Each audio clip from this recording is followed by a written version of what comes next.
Well, after a tumultuous season, at least by their standards, the Georgia Bulldogs found themselves back in familiar territory, the SEC championship game. Sports director Ben Bobick has our recap from a thrilling night inside the Benz. The SEC championship game in 2024. Buckle up. You have Georgia, the old guard, in their second home here in Atlanta. Then you have Texas, the newbie. Are the Longhorns really going to win the SEC in their first season in the conference?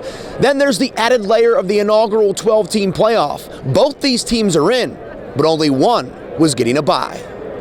Anytime the Dogs show up in Atlanta, let's be real, it's a home game. Georgia in search of their 15th SEC title in 3rd in 8 years. Texas, well, they just got here looking for their first. The first half had no shortage of big plays, at least from the Longhorns, but it did have a shortage of points. Texas would settle for a pair of field goals to open up a 6-0 lead.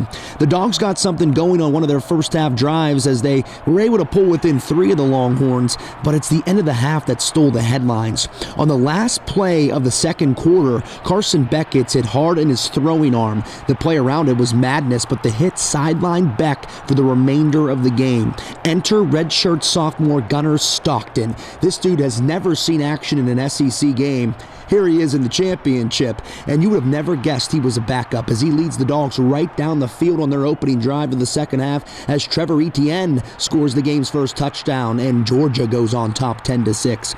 The Dogs would add a field goal, but early in the fourth, Texas gets it together. On 3rd and 3, Quinn Ewers finds DeAndre Moore Jr., and he's off to the races, and he finds pay dirt. We're all square at 13 with under 14 minutes to go. Georgia with the ball again, trying to close this game out, but Stockton throws an errant pass on 3rd and long. Texas picks it off, and the Longhorns go right down the field. Bert Auburn kicks the game-tying field goal, and for the first time ever, the SEC championship game is going to overtime.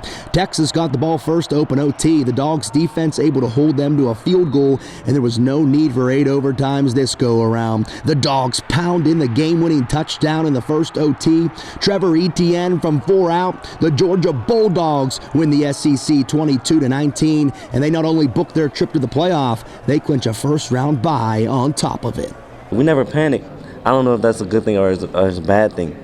And it turns out being good for us because no matter what the situation is, no matter what happens, I believe and I have complete confidence in this team. I've had more physically tough. I've had more physically talented. But I don't know that I've ever had a more mentally tough team. They just keep coming, and they never say die. And I have a lot of respect for the leaders in that room because of what they've been through. Probably the hardest schedule in the history that we've ever had. And they endured it. They came out on top, and they fought their way through it. How does a first-round bye sound? Sound good to me. It sounds good to my body. Sounds good to this team. Just an opportunity for us to be better, get better, and rest. For the 15th time and 3rd time in 8 years, the Georgia Bulldogs are SEC champions. Plenty of storylines coming out of this one. The first being the Dogs have secured a bye. They will not play until New Year's Eve or New Year's Day. The second being the status of Carson Beck because he cannot grip the ball at halftime, according to head coach Kirby Smart. He's going to get an MRI, so his status is something to monitor going forward. They did, however, buy him time with this SEC title game win.